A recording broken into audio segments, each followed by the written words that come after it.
자, 우리 25절부터 28절까지 말씀인데 우리 한번 같이 읽도록 하지요.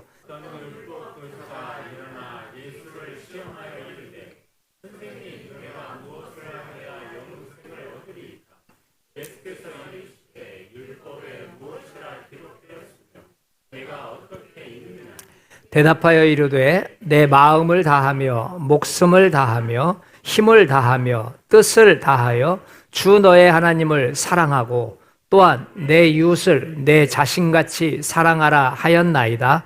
예수께서 이르시되 내 대답이 옳도다. 이를 행하라 그러면 살리라 하시니. 한 율법 교사가 예수님을 찾아왔어요. 그리고 예수님께 아주 중요한 질문을 해요.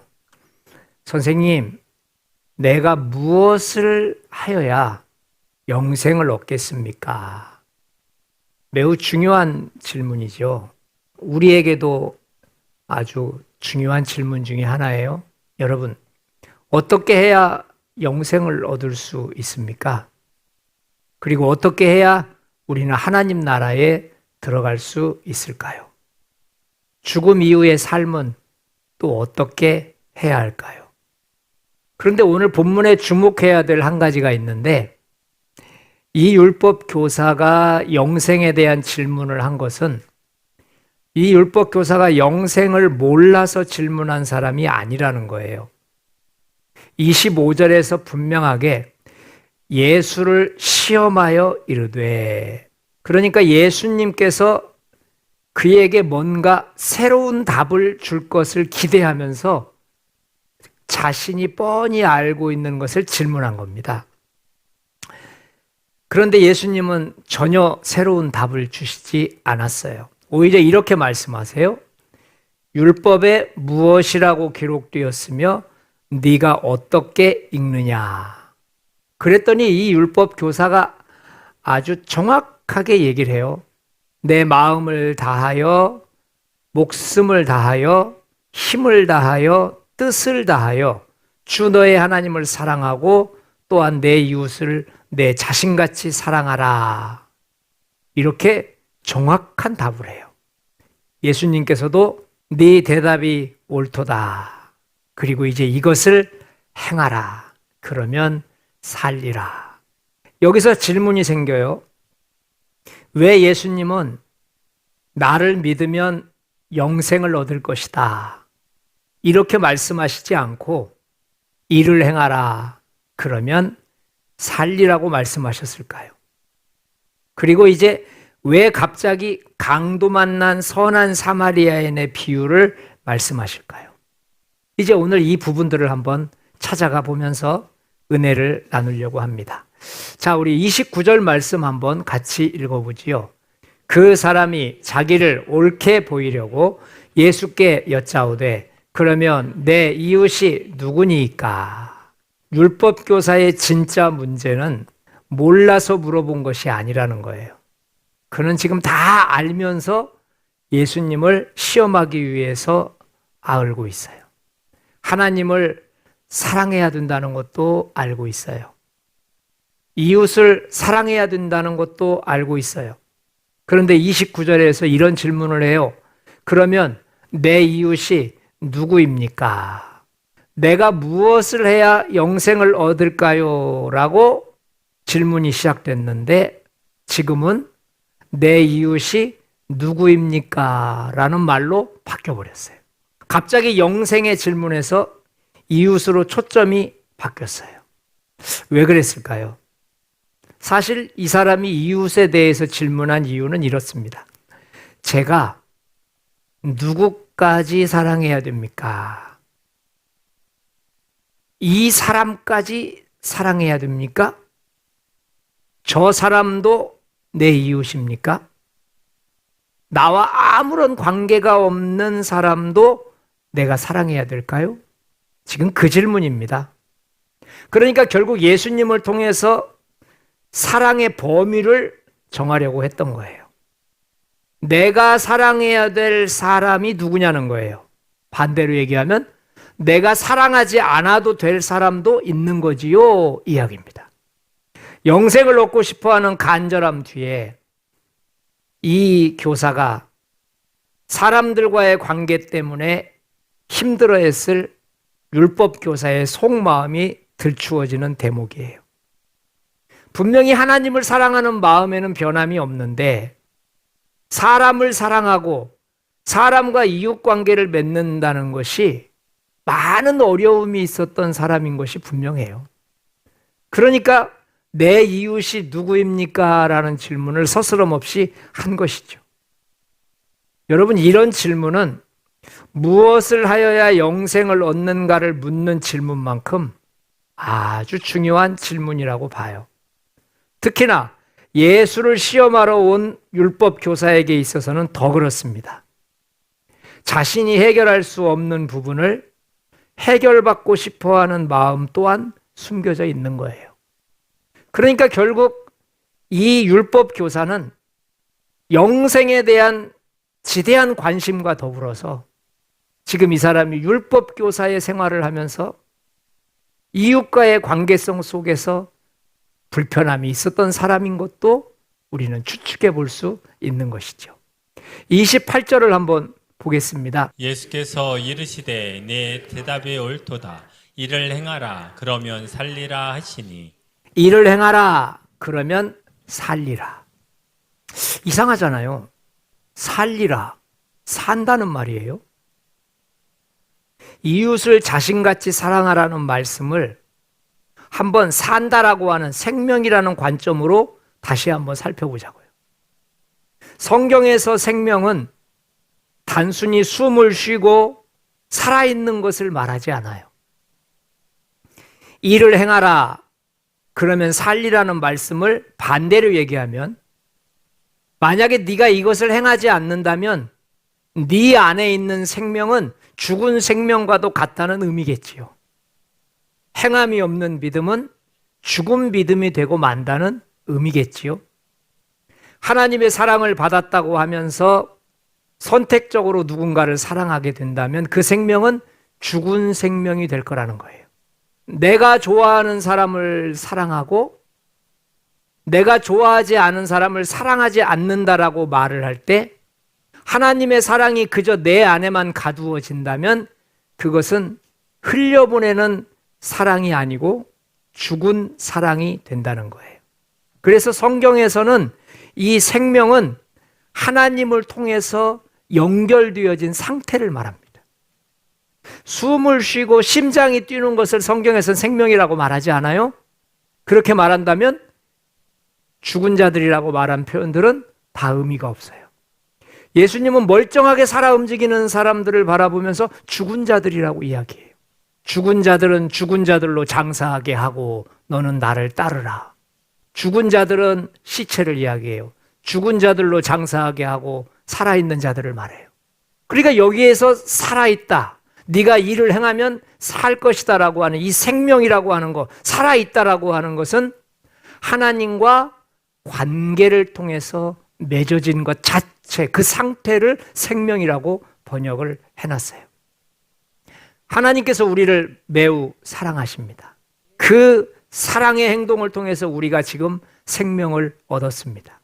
그러므로 생명은 하나님에게로부터 시작되어졌고 하나님 안에 감추어져 있습니다. 감추어졌다는 말은 숨겨놓았다는 말도 되지만 하나님 안에서만 발견된다는 뜻입니다. 그런 의미에서 우리가 말하는 생명은 다른 종교, 이방 종교에서 말하는 생명과는 전혀 다릅니다. 우리는 하나님 안에 감추어진 생명을 생명이라고 말하고 그들이 말하는 생명은 하나님과 상관없는 생명을 말하는 거예요. 하나님께 받은 생명은 지금 내 안에 들어와 있습니다. 그렇다면 내 안에 있는 생명은 어떻게 해야 할까요? 내가 간직하고 도망가지 못하도록 지키고만 있어야 될까요? 아니면 다른 사람에게 빼앗기지 않도록 감싸고 있으면 될까요? 여러분, 하나님께 받은 사랑은 나를 통해서 다른 사람으로 향해서 흘러나가야 될 줄 믿습니다. 그래서 우리가 이렇게 생각해 볼 수 있습니다.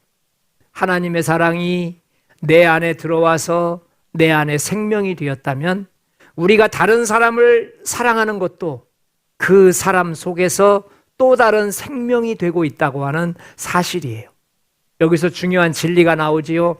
생명은 계속해서 생명을 낳게 돼 있어요. 생명이 생명을 낳고 그 생명이 다시 생명을 낳는 것. 여러분, 이것을 성경은 영생이라고 말합니다. 하나님께서 우리에게 생명을 주셨습니다. 우리가 지금 그 생명을 받고 살고 있는 시간입니다. 그리고 우리가 다른 사람을 사랑합니다. 그 사랑을 통해서 또 다른 사람이 나를 통해서 살아납니다.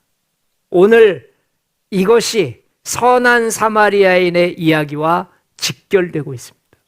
지금까지 말한 생명이 어떻게 다른 생명을 낳는가, 그 다른 생명을 낳은 것이 또 어떻게 생명과 연결되는가, 이 영생의 과정을 설명하는 것이 지금부터 읽게 된 강도 만난 사마리아인의 이야기입니다.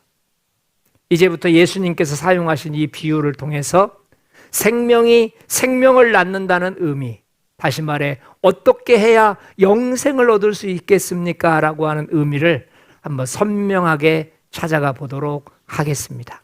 자, 좀 길지만 한번 같이 읽어요. 30절부터 35절까지 이 비유 전체를 한번 통으로 읽겠습니다. 예수께서 대답하여 이르시되 어떤 사람이 예루살렘에서 여리고로 내려가다가 강도를 만나매 강도들이 그 옷을 벗기고 때려 거의 죽은 것을 버리고 갔더라. 마침 한 제사장이 그 길로 내려가다가 그를 보고 피하여 지나가고 또 이와 같이 한 레위인도 그곳에 이르러 그를 보고 피하여 지나가되 어떤 사마리아 사람은 여행하는 중 거기 이르러 그를 보고 불쌍히 여겨 가까이 가서 기름과 포도주를 그 상처에 붓고 싸매고 자기 짐승에 태워 주막으로 데리고 가서 돌보아 주니라. 그 이튿날 그가 주막 주인에게 데나리온 들을 내어 주며 이르되 이 사람을 돌보아 주라. 비용이 더 들면 내가 돌아올 때에 갚으리라 하였으니. 한 사람이 강도를 만났습니다. 옷을 빼앗겼습니다. 심하게 매를 맞았습니다. 거의 죽게 되었습니다. 이제 그 광경을 보면서 제사장이 지나갔습니다. 어떻게 했다고요? 지나갔습니다. 그를 보고 피하여 지나갔다. 지나갔다라는 말이 한국말에는 이렇게 지나갔다라는 말로 나오지만 영어 성경에 보면은 그 사람이 있는 반대편으로 가버린 거예요. 의도적인 것이죠. 근데 그 똑같은 단어가 제사장이 그를 보았을 때 그 강도 만나서 죽게 된 사람과 정반대로 고개를 돌리고 지나갔어요.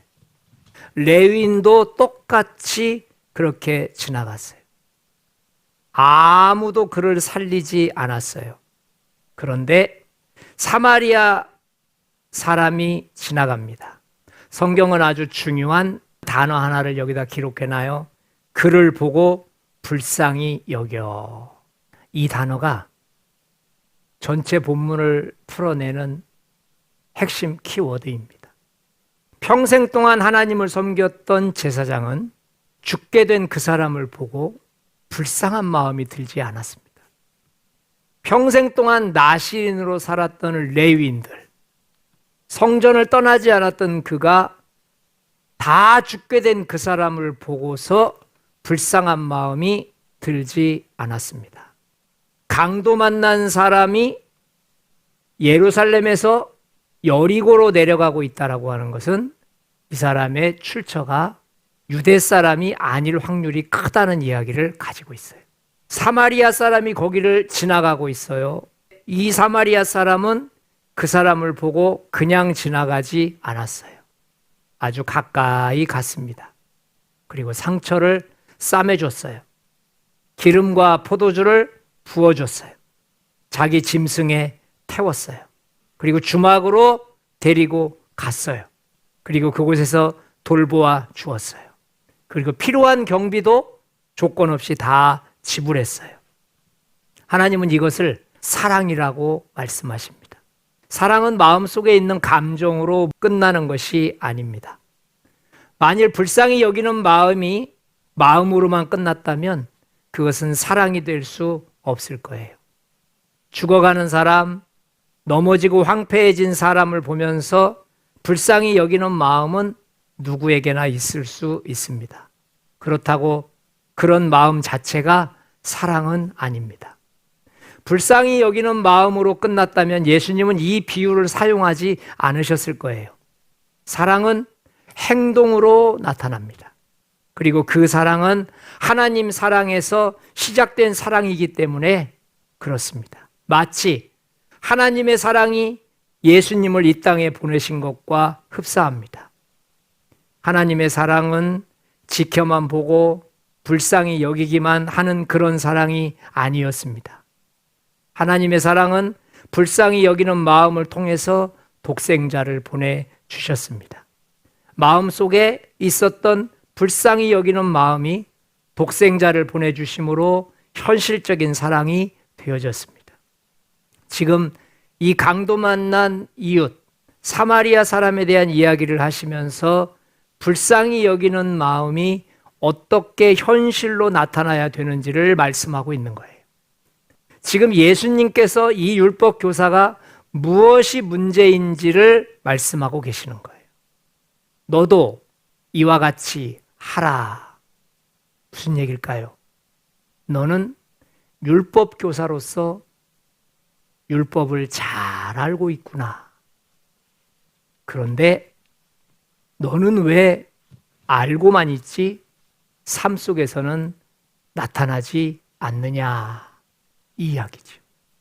그런데 사마리아 사람은 레위인처럼 예배드리러 갔던 것도 아니고 제사장처럼 성전에 급한 일이 있어서 가는 것도 아니고 사마리아 사람은 어떤 일을 위해서 갔냐면 여행 중에라고 말해요. 그 사람은 예배드리러 갔던 사람도 아니고 즐기러 갔던 사람이에요. 하나님을 섬기고 있는 제사장과 레위인은 그 다 죽게 된 사람을 보면서 반대편으로 눈을 돌려서 지나가 버렸어요. 불쌍히 여기는 마음이 없었어요. 그런데 개인적인 여가 생활을 즐기고 있었던 이 여행 중에 있었던 사마리아 사람은 내 일도 아니었는데 성경에 내 이웃을 내 몸처럼 사랑하라라고 하는 말을 실천하고 있었어요. 내 이웃을 내 몸처럼 사랑하라고 하는 말은 무슨 말일까요? 그 일이 너의 일인 것처럼 사랑하라는 거예요.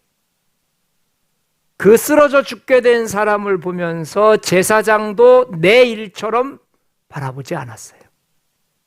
레위인도 자신의 일이라고 생각하지 않았어요. 유대인이 아닌 사마리아 한 사람은 그렇게 자신의 일처럼 생각하면서 내 이웃을 내 몸인 것처럼 섬겼어요. 여러분, 생명이 무엇입니까? 생명은 하나님과의 바른 관계성 속에서 이어진 것이라고 말했어요. 그렇다면 가장 큰 사랑을 가지고 있는 제사장이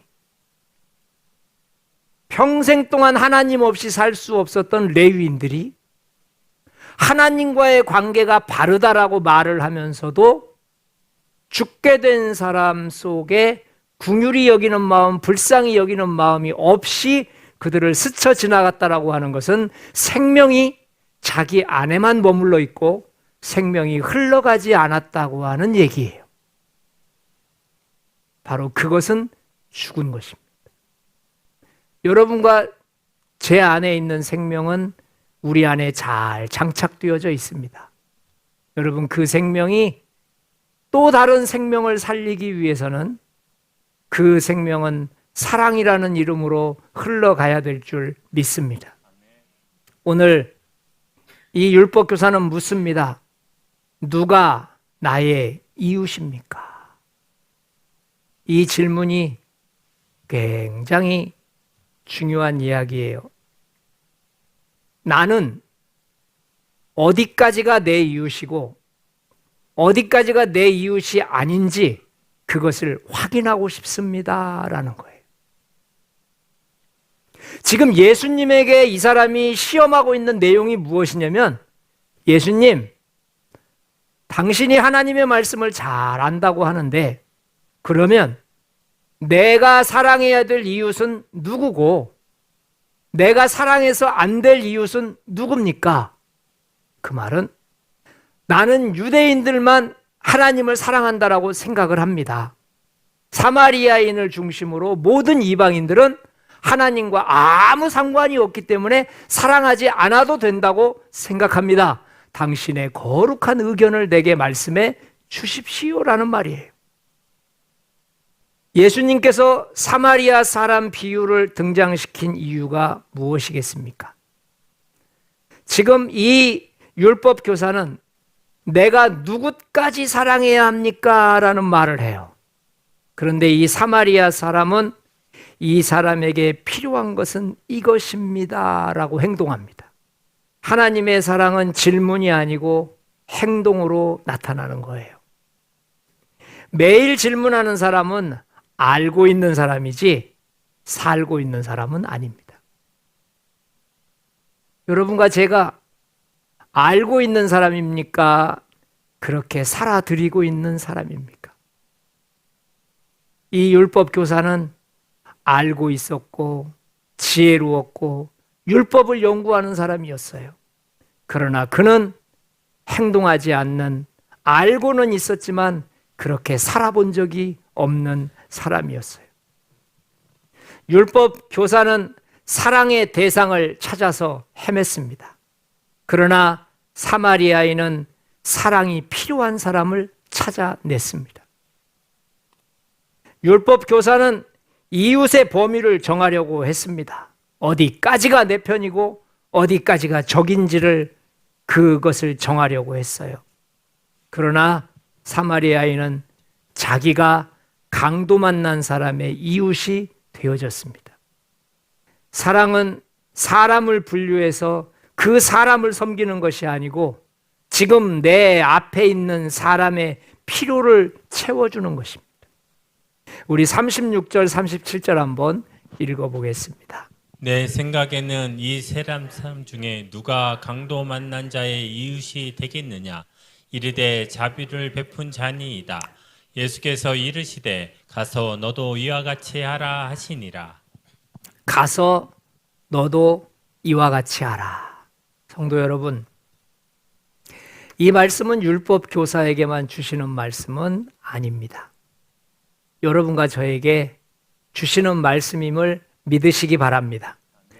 우리는 살아가면서 이런 말을 합니다. 나는 저 사람까지는 사랑할 수 없을 것 같아.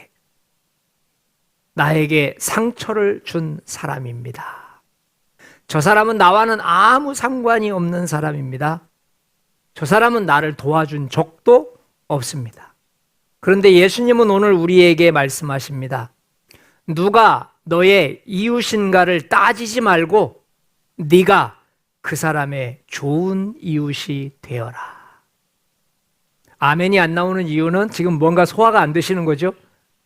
누가 나의 이웃인지 따지지 말고 네가 그 사람의 좋은 이웃이 되어라.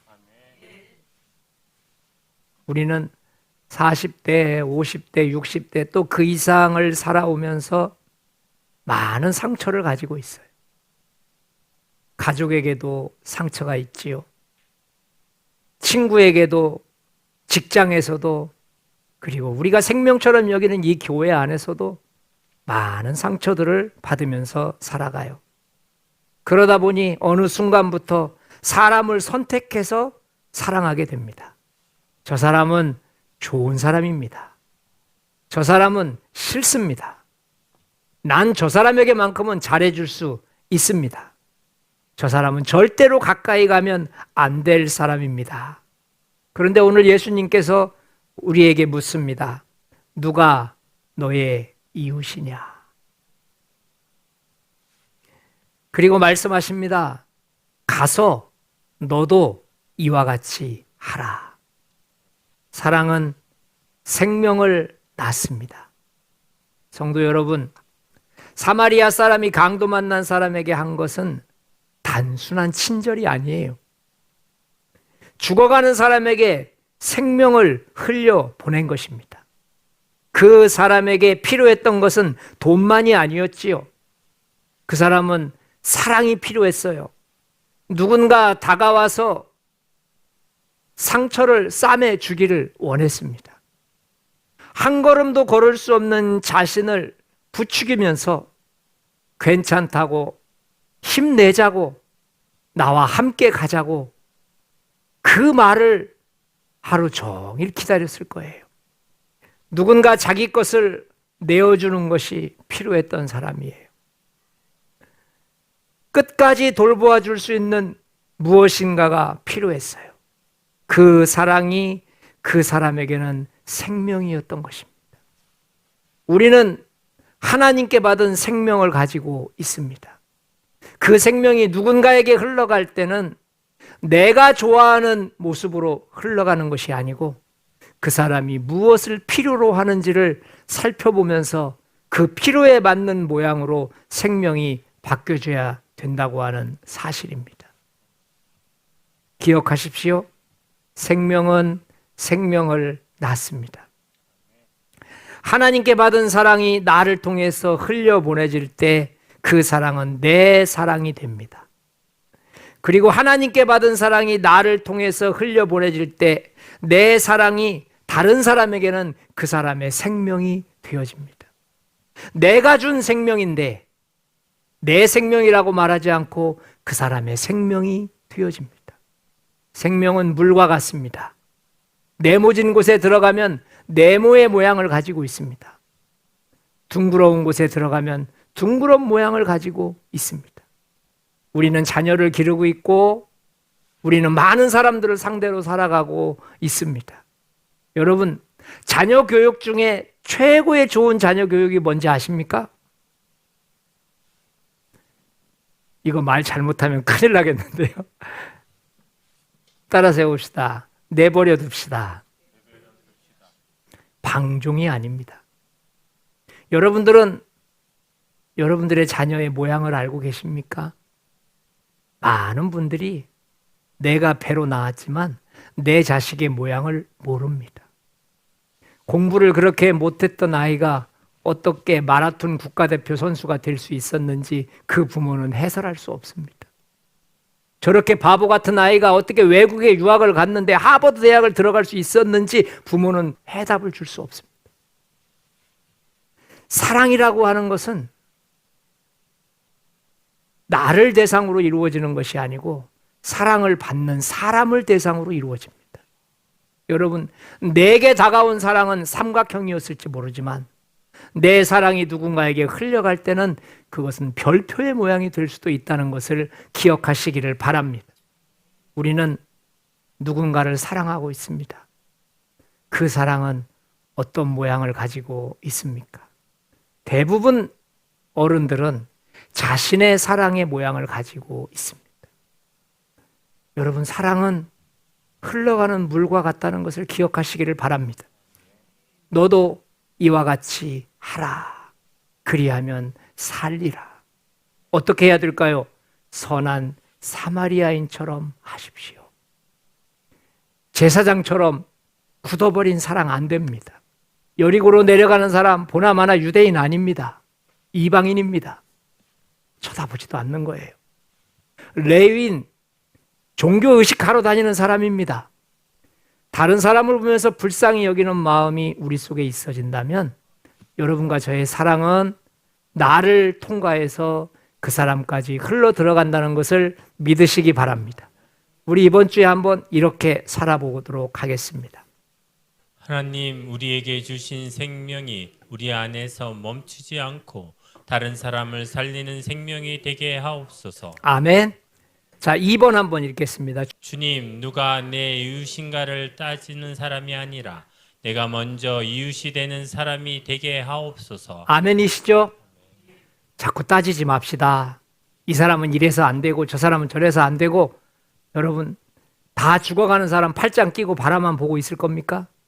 그 사람에게 필요한 것을 채워주는 것이야말로 주님의 사랑인 줄 믿습니다. 하나님의 사랑을 받은 우리가 그 사랑을 흘려보내어 가정과 교회와 세상에서 생명을 낳는 사람이 되게 하옵소서. 오늘 이 세 가지를 놓고 기도하도록 하겠습니다. 사랑은 내 안에 멈추어 있으면 안 됩니다.